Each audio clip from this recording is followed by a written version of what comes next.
전병 목사님, 이제 홍대 세교회 담임하시는 전병 목사님이 쓰신 옛날 책에 보게 되면 이런 내용이 나옵니다. 평안북도, 평안도에서 이렇게 남쪽으로 오셔서 목회를 잘하신 분들이 참 많이 계십니다.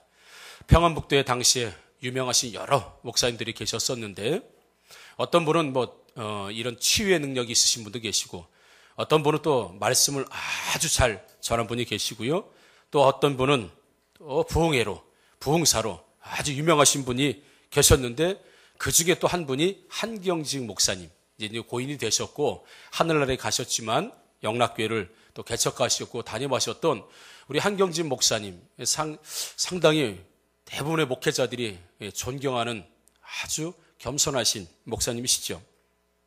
그런데 조금 전에 말씀드렸듯이 설교를 잘하셨던 목사님, 능력을 행하셨던 목사님, 그리고 어떤 부흥회를 잘 인도하셨던 목사님들은 역사의 뒤안길로 다 사라지고, 때로는 타락해서 혹여나 어떤 목회 현장에서 부끄러운 모습으로 퇴임한 이런 목사님도 계시지만, 한결같이 사람들에게 존경받았던 분 한 분이 계신데, 그분이 바로 한경직 목사님이다, 이렇게 소개하고 있습니다. 왜냐하면 그분은 설교도 잘 못했고, 자신의 감기조차도 제대로 못 고쳤다고 하는 이야기가 있어요.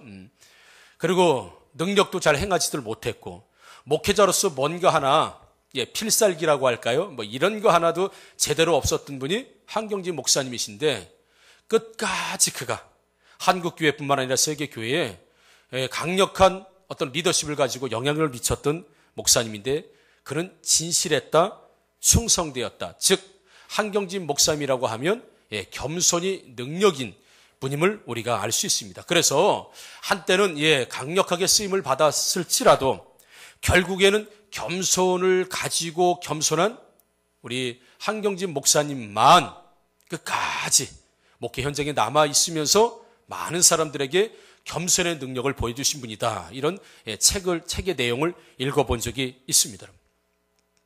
겸손이 능력인 줄 우리 믿습니다. 아멘. 어제 TV를 잠깐 봤습니다. TV 잘 보지 않지만 TV를 잠깐 보는데 한 5분 봤나요? 하필 5분 봤는데 이런 내용을 봤습니다. 그 남자들의 정력제라고 하죠. 정력제 하면 떠오르시는 게 어떤 게 있습니까, 여러분? 어제 TV를 보니까 뱀 얘기가 많이 나옵니다. 뱀을 먹어줘야 된다. 그래야 남자들이 힘을 쓴다. 그래서 뱀 먹고 소변을 함부로 보면 안 됩니다. 왜냐하면 전봇대가 부러지기 때문에. 이런 내용도 있어요. 옛날 약장사들이 그런 얘기. 그래서 뱀이 최고다라고 했더니 다른 분이 하는 얘기 아니다. 역사적으로 보게 되면 말똥이 뱀보다 훨씬 정력제로 좋다. 말똥을 먹어야 된다고 말똥에 대해서 막 얘기를 하더라고요. 또 달리 얘기하는 분은 개미는 자기 몸무게 400배 이상을 들고 다닌다고 그래요. 많은 게 이딴만한 밥풀도 들고 다니고 막 이러지 않습니까? 이고 다니는지 지고 다니는지 모르겠지만 아무튼 자기 몸에 400배를 들고 다닌다. 그래서 이 개미를 환으로 만들어 가지고 그렇게 복용을 하게 되면 아주 힘이 좋다. 그러면서 오직 남자는 힘이 있어야 된다고 이렇게 힘주어 말하는 사람들이 어제 게스트로 나온 사람들 중에 있더라고요, 여러분. 남자는 힘, 그리고 권력을 잡기 위해서도 힘, 공부를 하는 것도 힘, 돈도 필요한 것도 힘, 모두 돈을 통해서 힘을 발휘하고, 건강을 통해서 힘을 발휘하고, 학력을 통해서 힘을 발휘하고, 그래서 이 시대는 힘이 지배하는 세상입니다. 국방력도 힘이죠. 그래서 군사력이 강한 나라가 세상을 지배하려고 드는, 그래서 모든 것의 지배 원리가 힘이에요, 여러분. 세상이 그렇습니다. 우리 기독교에서 힘하면 그런 세상적인 정력적인 힘 말고요, 아마도 단연코 바울이지 않을까 생각이 듭니다. 어떤 세상의 조건으로 보았을 때도 전혀 다른 사람들에게서도 뒤처지지 않는 실력을 가진 사람이 바울입니다. 최고의 학벌이요, 최고의 학문이요, 학문의 경지까지 오른 사람이 바울. 그리고 또 그의 능력 어떻습니까? 여러분? 가는 곳마다 병을 치료하고 귀신을 쫓아내는 놀라운 역사를 일으켰던 사람이 바울입니다. 영력은 어떻습니까? 오늘 본문에 보게 되면 3층천, 천국까지 다녀온 사람입니다. 영력, 지력, 또 능력, 모든 걸 갖춘 사람이 바로 사도 바울입니다. 여러분. 그래서 성경을 통해서 기독교 역사를 통해서도 보게 되면 사도 바울처럼 이렇게 굉장한 사람, 소위 말해서 힘을 갖추고 있는 사람이 또 누가 있을까라고 말할 만큼 대단한 사람이 바울입니다. 1절에서 4절까지 내용을 보게 되면 바울은 자신의 어떤 3층전에 다녀온 영적 세계에 대한 경험을 얘기하고 있습니다. 그러면서 말로 표현할 수 없다라고 되어 있고요. 도대체 인간의 말로는 표현할 수 없는 곳에 내가 다녀왔다. 그리고 사람이 가히 이르지 못할 말이다.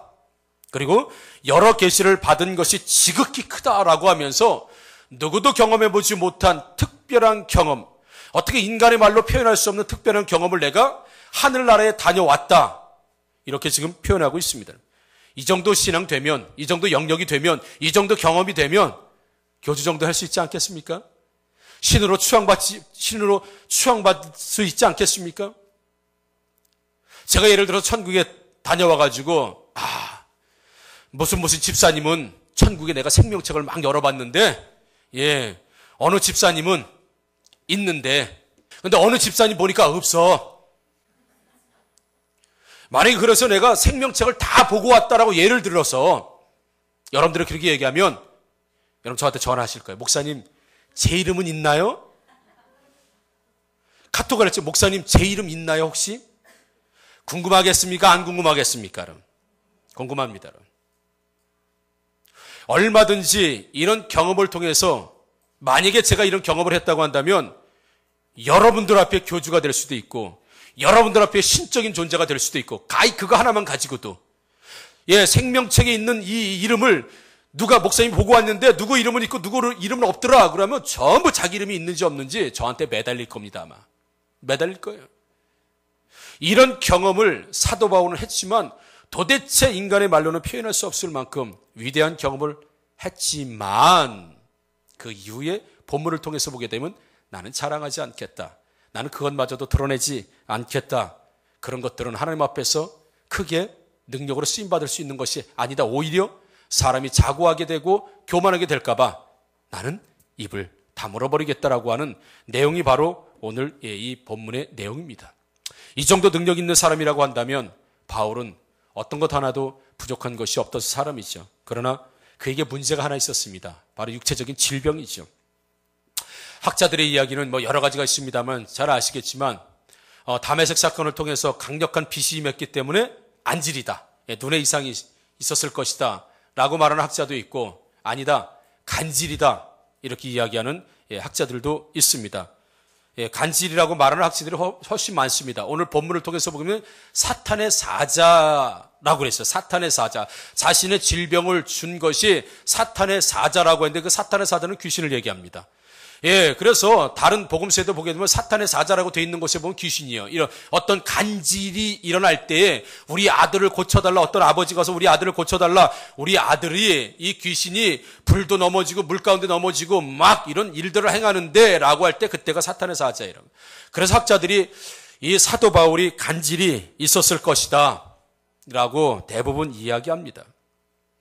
한번 여러분 상상해 보십시오.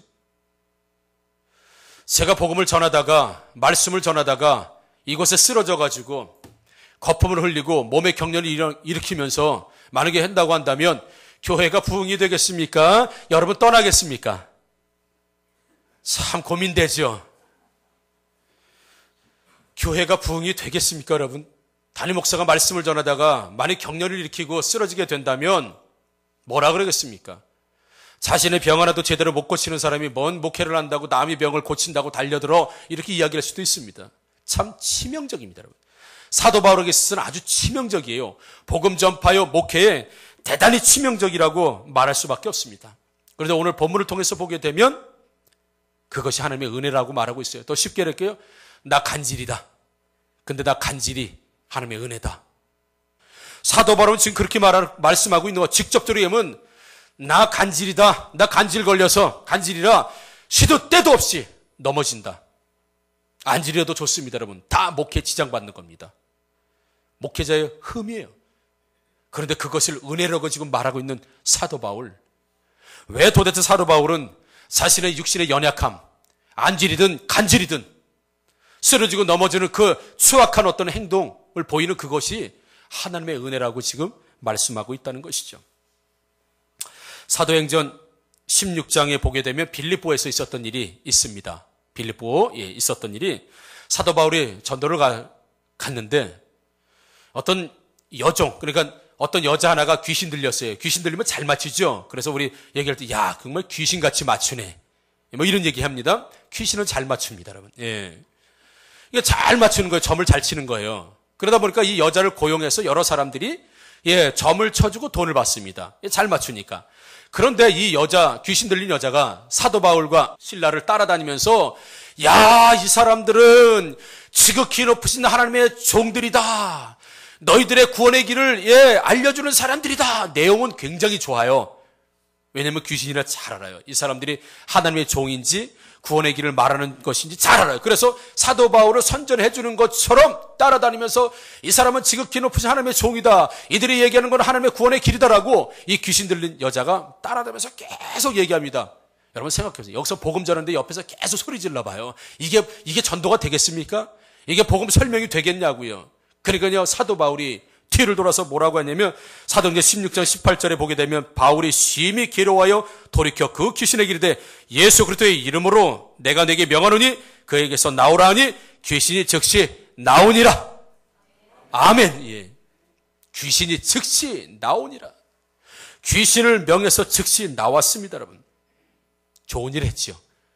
예, 귀신을 쫓아냈습니다. 능력을 행했습니다. 그런데 곧바로 23절, 24절에 보게 되면 많이 친 후에 옥에 가두고 간수에게 명하여 든든히 지키라 하니 그가 이러한 명령을 받아 그들을 깊은 옥에 가두고 그 발을 착고에 든든히 세웠더니 한 여자를 귀신 들린 거에서 자유롭게 하고 고쳐주고 치료해 주었습니다. 그런데 그 귀신 들린 여자를 사용했던 그 종의 주인들이 이 사도 바울과 실라를 고발해가지고 결국엔 감옥에 들어가게 됐어요, 여러분. 좋은 일하고 감옥에 들어갔어요. 귀신 쫓고 감옥에 들어갔습니다. 이것처럼 억울한 일이 어디에 있겠습니까? 그런데 사도 바울은 오늘 읽은 본문 10절에 보게 되면 박해와 곤고를 기뻐한다라고 되어 있어요. 박해와 곤고, 이게 박해와 곤고 아니겠습니까? 지나고 나서 보니까 박해와 곤고를 기뻐하고 있다 지금 말씀하고 있어요. 왜요? 거기서 어떤 일이 일어났습니까? 간수장이 복음을 받아들이고 온 가족이 예수 믿는 역사가 일어났지 않습니까? 완전히 반전이 일어났다는 얘기입니다, 여러분. 반전이 일어났습니다. 바울이 이 감옥에 산 일이 뭡니까? 아무것도 없습니다. 발과 다리에 착고, 즉, 어떤 쇠사슬로 묶여있기 때문에 행동이 부자연스럽고 다닐 수도 없고 모든 자유가 억압되어 있는 상태에서 그가 할 수 있었던 일은 바로 기도와 찬송이죠. 사도행전 16장 24, 25절을 보게 되면 그가 이러한 명령을 받아 그들을 깊은 옥에 가두고 그 발을 착고에 든든히 채웠더니 한밤중에 바울과 실라가 기도하고 하나님을 찬송하며 죄수들이 듣더라. 할렐루야. 그가 할 수 있는 일은 오직 찬송과 기도였습니다. 몸이 완전히 구속된 상태, 자유가 완전히 박탈된 상태에서 그가 할 수 있었던 일은 오직 기도와 찬송. 그런데 놀라운 역사가 일어났죠.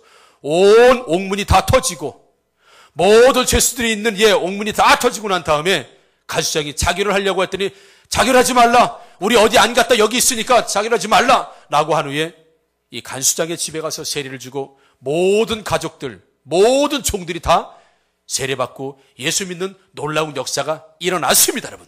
이것이 바로 사도 바울이 약한 데서 강하게 되었다고 하는 사도 바울의 경험인 줄 믿습니다. 그러나 반면 그 바로 다음 장에 사도행전 17장에 넘어가게 되면 바울이 아덴에서 전도를 합니다. 아테네. 모든 철학자들 다 있는 곳. 우리 예배 때 여러분들에게 설명을 드렸죠. 모든 세상에 똑똑한 사람들, 달변가들, 말 잘하는 사람들, 세상 지혜 많은 사람들은 전부 모여 있는 것이 아테네입니다.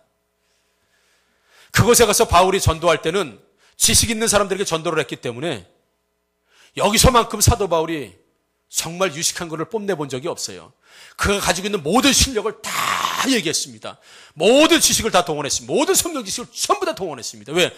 철학자들과 이야기해야 되니까. 그들을 전도해야 되다 보니까 능력으로 행한 것이 아니라 말로 행했습니다. 설득하기 위해서 온갖 말을 다 했습니다.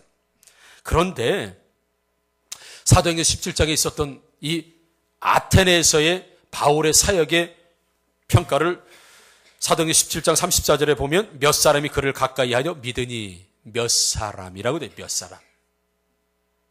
가장 자신이 있었던 학식, 학력, 달변, 말잘함, 능력, 성경 지식, 이런 걸 총동원해서 사람들에게 설득을 하고 최선을 다했는데 그저 가까이 있었던 사람 몇 사람 얻는 것으로 아테네의 사역은 끝났습니다. 어떻게 보면 실패라고 말할 수 있죠. 유일하게 교회가, 사도 바울이 사역을 하면서 유일하게 교회가 세워지지 못한 것이 아테네입니다. 여러분. 우리 사도행전 16장과 17장을 비교해 볼 때 사도 바울이 가지고 있는 힘이라고 하는 모든 지식, 모든 능력, 모든 실력 다 발휘해서 하나님을 증거했는데 가까이 있던 사람 단 몇 명만 예수 믿고 사역은 실패로 돌아갔고 교회도 세우지 못했습니다. 그런데 모든 자유가 억압되고 모든 억울함이었지만 깊은 옥 속에 갇혀서 착고가 채워지고 수갑이 채워지고 형틀에 묶여 있었지만 기도와 찬송 외에 다른 것이 할 수 없는 그 상황에서 기도와 찬송을 했더니 어때요? 옥문이 터져지고 지진이 일어나며 모든 사람이 예수 믿는 놀라운 역사가 일어난 것을 우리 역사적인 사실로 확인하게 된다고 한다면 사도 바울은 그것이 은혜다. 그래서 약함 가운데 내가 능력 있게 사역을 감당했다고 오늘 말씀하고 있는 줄 믿습니다. 여러분 무엇이 은혜입니까? 잘 되는 게 은혜입니까? 자식이 시험에 붙고 성적 오르고 뭔가 집이 잘 돌아가는 것, 그것이 여러분 은혜입니까? 바울은 약함이 은혜인데 그 약한 것이 은혜인데 구체적으로 어떻게 나타나냐 하면 능력으로 나타나고 마지막 10절에 궁핍으로 나타나고 박해로 나타나고 공고로 나타난다. 이것이 은혜다라고 말하고 있어요. 사도 바울은 잘 가다가 한 번씩 탁탁 막힙니다. 잘 가다가 감옥에 갑니다. 열심히 전도하다 매를 맞습니다. 열심히 복음 전하다 쫓겨납니다.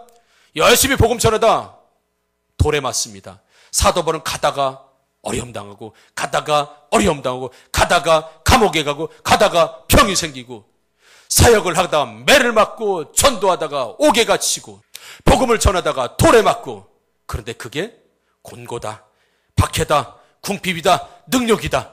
그런데 그것이 나에게 은혜다라고 지금 우리에게 말하고 있습니다. 여러분, 이런 은혜를 많이 받기를 주의 이름으로 축원합니다. 궁핍한데, 곤고한데, 박해가 일어나는데, 능력을 받는데 이것이 은혜이면 우리도 이곳에서 하나님의 은혜를 경험하게 되기를 주님의 이름으로 축원합니다. 여러분, 왠지 아십니까? 왜 궁핍한데 은혜냐 이거요. 왜 곤고한 게 은혜이고 왜 박해가 은혜이고 왜 능력이 은혜이냐 이것이죠. 그런 사역의 현장들을 뒤돌아봤을 때 전부 그렇게 왔다는 것입니다. 대표적으로 사도행전 16장과 17장만 여러분들에게 말씀드린 거예요. 여러분, 사람들은 바울의 설수건, 앞치마, 옷만 만져도 막 병이 났습니다. 여러분, 병이 났어요. 대단한 사람 아닙니까?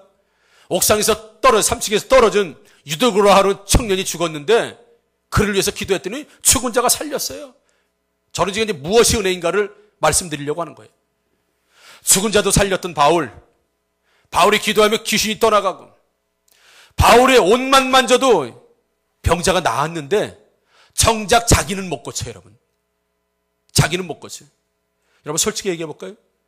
내 병 고치려고 기도할 때가 더 간절해요? 저 집사님 병 고쳐달라고 기도할 때가 더 간절합니까? 누구 기도가 간절해요? 예? 내 병이에요? 네 병이에요? 확실하게 내 병 고쳐달랄 때 더 간절해요? 네 병 고쳐달라고 할 때 더 간절해요? 내 병. 그래요. 내 자식 병 고쳐달라고 할 때 더 간절해요? 저기 집사님 자식 고쳐달라고 할 때 간절해요? 당연히 내 자식 고쳐달라고 할 때 간절합니다. 여러분. 사도 바울도 그렇게 했을 거예요.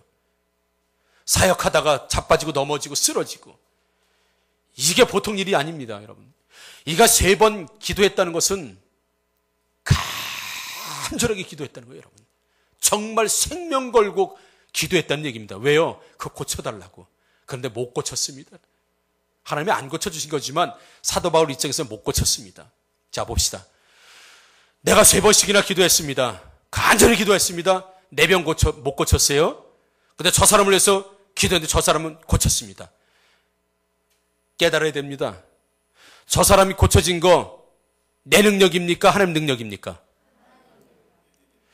내 병을 위해서 더 간절히 기도했는데 내 병 안 고쳐졌어요? 근데 저 사람을 위해서 기도했는데 저 사람 병을 고쳤습니다.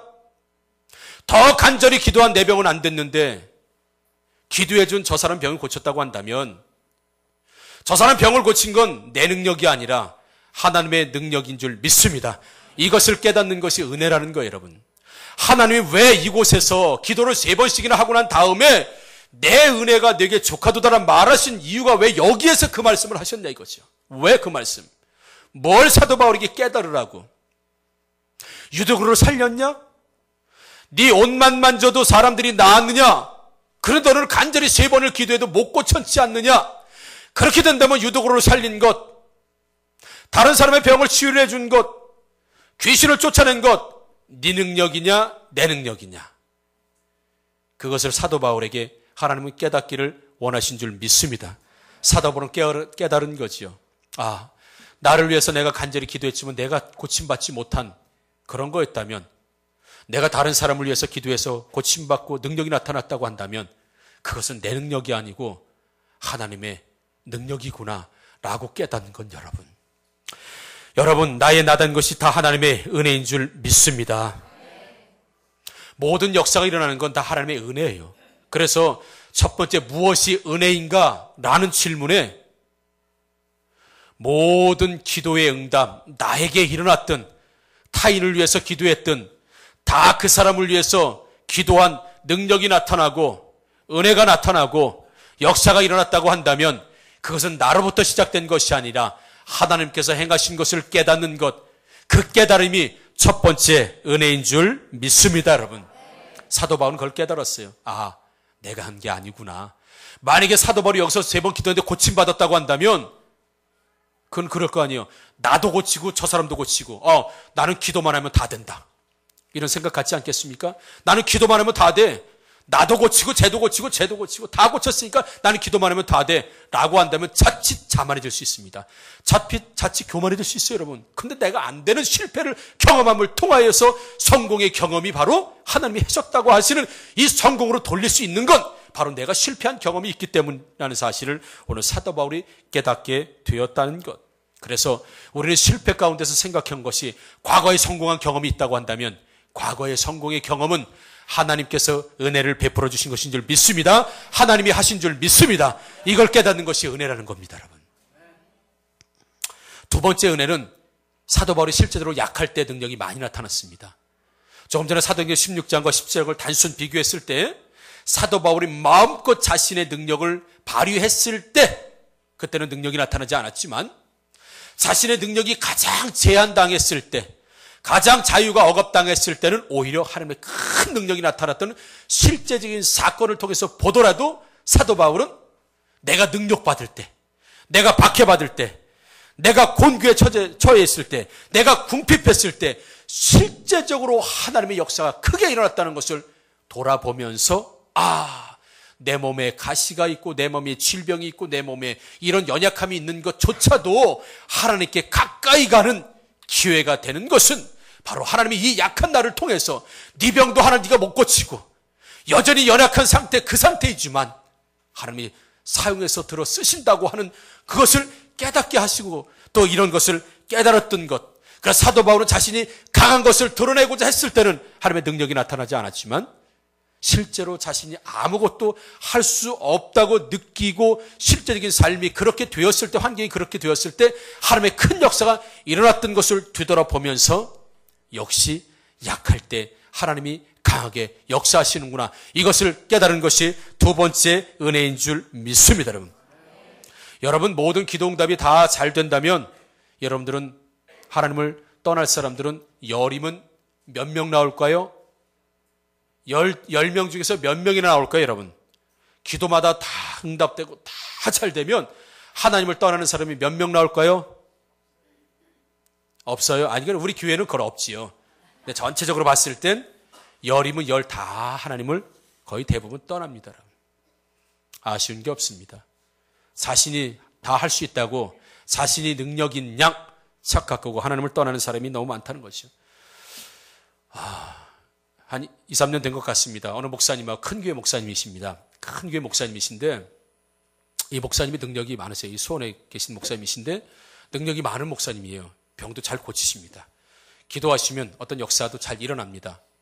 근데 문제는 이 목사님 아들이 속을 무진장 새기는 거예요. 학교도 퇴학당하고. 여기까지 하면 우리 아들이 아닌 건 아시겠죠? 퇴학을 당하지 않았습니다. 학교 퇴학당하고 지 마음대로 해요. 아버지 말을 듣지 않습니다. 이 목사님이 창피한 거야. 다른 자식들은 내가 고쳐주고 다른 자녀들은 변화를 시키는데 내 전에는 변화를 못 시켜요. 얘기하면 얘기할수록 더 빗나가. 그러면서 이야기하는데 목사님이 다른 자식들은 고쳐주고 온전하게 만들어주고 훈련시키는데 내 자식은 왜 내 자식은 안 되냐 이거야. 내 자식은. 그러면서 이런 고백을 하시더라고요. 만약에 내 자식마저도 성승장구하고 잘 됐다고 한다면 배운 거 많겠다. 능력 있겠다. 큰 교회 담임 목사이겠다. 자식까지 잘 된다고 한다면 예를 들자면 자신은 대단히 교만해졌을 거예요. 그런데 사역 현장에서 막 능력 나타나다가도 내 자식만 보면 음해 기죽어. 이거 하나도 내가 제대로 못하네. 그럼 뭐예요? 골방 들어가는 거예요. 하나님이 해주시지 않으면 안 되지 않습니까? 나는 내 자식 하나도 변화시키지 못하는 연약한 사람인데 그 목사님 그런 고백을 하는 거예요. 내 자식 하나도 변화시키지 못하는 이런 약한 사람인데 나가서 능력이 나타나는 건 내 능력이 아니라 사도 바울도 고백을 하시는 거예요. 하나님이 그 현장에 함께 하셨다는 것을 말이죠. 만약에 그것마저도 가시를 주지 않았다고 한다면 자기는 엄청난 교만에 빠졌을 거라는 거예요. 여러분, 하나님 왜 이건 안 됩니까? 라고 원명하지 마십시오. 그것마저도 없다면 여러분 목이 뻣뻣해지고요. 교만하기 짝이 없어질 겁니다. 여러분.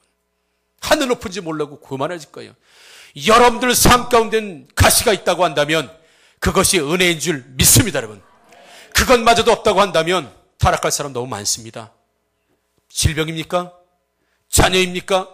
돈입니까? 왜 하나님 다른 거 다 주는데 왜 이걸 안 주냐고? 그게 은혜예요. 그거 없으면 여러분 얼마나 교만해질지 모릅니다. 교만해질지 몰라요. 저도 부족한 것이 있습니다. 저의 부족한 거를 바다를 먹물 삼고 하나를 두루마리를 삼아서 다 써도 부족해서 못 쓰지만 때때로 능력이 나타날 때도 있고 때때로 하나님의 은혜로 사역을 잘 감당한다고 평가받을 때도 있지만 여전히 안 되는 사역의 현장들 연약한 걸 보면서 이 목회는 내가 하는 목회가 아니라 이 사역은 내가 하는 사역이 아니라 하나님께서 한순간이라도 나를 붙들어 주시지 않으시면 안 된다고 하는 고백이 나올 수밖에 없는 건 바로 내가 사역의 실패 현장. 저 사람이 선듯했는데 제자 훈련을 받아서 선듯했는데 팍 자빠지는 거 보게 되면 내가 훈련해서 되는 게 아니구나. 저날게 어떤 양육 시스템을 적용했다고 되는 게 아니구나 말이죠. 제자반까지 제자대학까지 졸업했다고 해서 되는 게 아니구나. 저는 될 줄 알았어요. 제자훈련, 제자대학 졸업하면 다 될 줄 알았어요. 그런 제자대학을 졸업했는데도 자빠지고 쓰러지고 넘어지고 헛소리하고 딴소리하고 전혀 훈련받지 않은 사람처럼 똑같은 생활로 되돌아가는 걸 그런 사람을 볼 때 내가 하는 게 아니구나. 그렇게 피를 토하도록 이해가 되지 않아도 순종, 위기되는 순종, 하나님 말씀이라고 하면 끝까지 즉시 순종하라고 하는데 여전히 불순종하는 걸 보게 되면 내가 하는 게 아니구나. 하나님 만져주시면 안 되는구나. 나는 그토록 내가 열심히 부르짖고 가르치면 될 줄 알았는데 하나님이 하셨다고 하는 이런 고백이 있다고 한다면 변하지 않은 사람을 위해서 내가 할 일은 뭡니까? 여러분? 하나님 앞에 부르짖어 기도하는 것뿐이 더 무엇이 있겠느냐 이거죠. 그럴 때 내가 약함이라고 느껴질 때, 내가 사역에 실패했다고 느껴질 때, 아니면 내가 약했다고 느껴질 때 내가 할 수 있는 일은 오직 사도 바울이 감옥에 갇혀서 찬송과 기도를 할 수밖에 없어. 그것뿐이 할 수 없었을 때 놀라운 역사가 일어났던 것처럼 안 되는 사람 붙들고 기도하다 보니까, 안 변하는 사람 붙들고 기도하다 보니까 맨날 걸어다니는 종합병원처럼 매일 병을 달고 사는 사람을 위해서 기도하다 보니까 어느 순간에 내가 영역이 생기고 내가 믿음이 생기고 역사가 더 일어나는 줄 믿습니다, 여러분. 그래서 실제적으로 약한 곳에서 더 하나님께 매달리다 보니까 오히려 거기서 놀라운 역사가 더 일어나고 하나님의 축복의 역사가 일어났다는 사실. 여러분, 사도 바울이 쓴 서신 중에 옥중 서신이 4개나 있습니다. 여러분, 4개나 있어요. 빌립보서, 빌레몬서, 골로새서, 에베소서, 전부 감옥에서 쓴 서신입니다. 주옥 같은 성경 말씀은 전부 사도 바울은 차디찬 깊은 감옥에서 썼던 말씀이 옥중 서신, 주옥 같은 하나님 말씀인 줄 우리 믿습니다, 여러분. 그래서 사도 바울은 내가 약할 때 강해질 수 있었던 것은 모든 것이 하나님의 은혜라고 오늘 고백할 수 있었던 사실. 여러분, 시편 중에서 여러분들이 가장 좋아하는 시편 몇 편입니까? 여호와는 나의 목자시니 내게 부족함이 없으리로다. 그렇죠, 여러분. 시편 23편 가장 애송하는 시이고 많은 사람들이 좋아하는 시인데 그것은 쫓겨다닐 때 지은 시입니다. 사망이 음침한 골짜기에서 지은 시라고요, 여러분. 원수의 목전 앞에서 지은 시라고요. 우리가 좋아하는, 우리가 사랑하는 이 시편 23편. 여러분, 다윗은요, 왕이 되고 나서 왕의 옷을 입고 보석으로 치장하고 이제 광야 생활 다 청산하고 잘 먹고 잘 사는 왕이 되고 나서는 주옥 같은 시편이 나오지 않습니다. 왕국에 살 때는 시편이 없습니다. 전부 쫓겨다닐 때입니다. 굴 속에 숨을 때예요. 사망이 음침한 골짜기 다닐 때, 그때 여러분 시편이 나왔다는 사실을 보게 되면, 다윗이 왕이 돼서 한 일 뭡니까? 온 백성들은 전쟁터에 나가는데 왕국에서 호화롭게 거닐고 다니다가 특 보니까 웬 여자가 발가벗고 목욕을 하고 있어요, 여러분. 그게 다윗입니다. 쫓겨다닐 때, 사망이 음침한 골짜기에 있을 때, 그때는 오직 가장 약할 때 하나님의 능력이 가장 많이 나타났는데, 이제 내 능력으로 살아도 되고 내 힘으로 살아도 되고 내 왕권으로 살아도 될 때는 여자만 보이기 시작했어요. 그게 인간입니다, 여러분.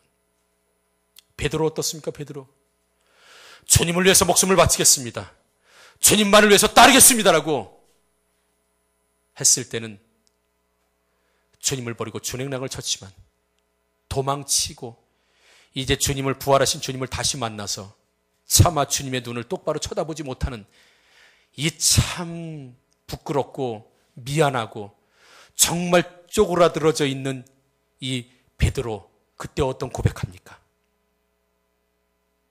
내가 주를 사랑하시는지 주께서 아십니다. 그때 주님이 뭐라고 말씀하세요? 그래, 내 양을 먹이라. 베드로가 가장 주님 앞에 미안할 때가 그때였어요, 여러분. 우리 식으로 얘기할까요? 제일 하나님 앞에서 쪽팔렸을 때. 큰 소리 치던 베드로는 사라지고 도망쳤던 베드로, 주님 부인했던 베드로만 주님 앞에 있을 때 주님이 사랑하시는 줄 주께서 아시죠?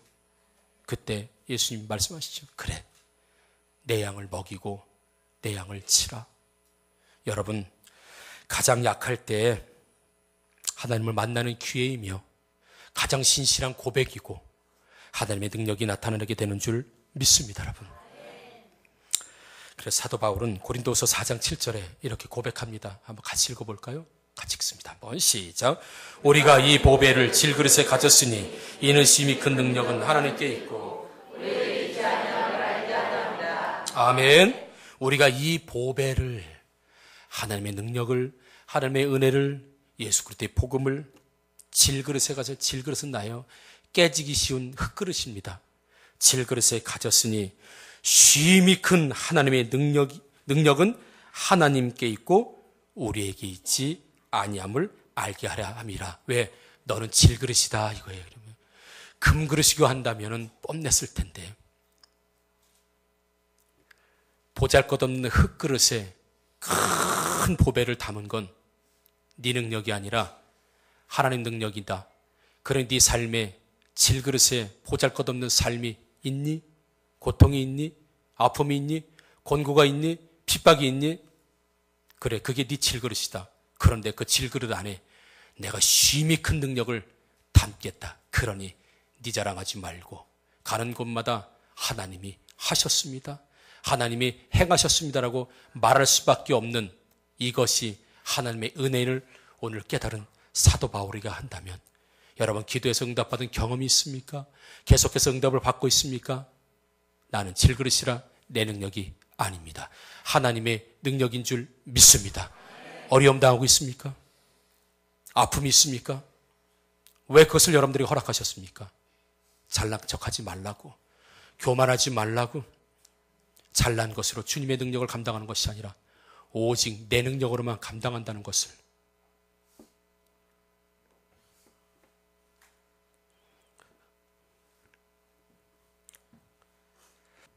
오직 주만이 나의 반석, 나의 구원이시니 오직 주만이 나의 산성, 내가 요동치지 아니하리라. 나의 구원, 나의 영광 하나님께 있으니 내 힘의 반석과 피난처 대신에 오직 주만이 나의 반석, 나의 구원이시니 오직 주만이 나의 산성, 내가 요동치지 아니하리라. 아멘. 약하지만 연약한 가운데서도 하나님을 만나시고 큰 능력으로 사시는 저와 여러분들 되기를 주님의 이름으로 축원합니다.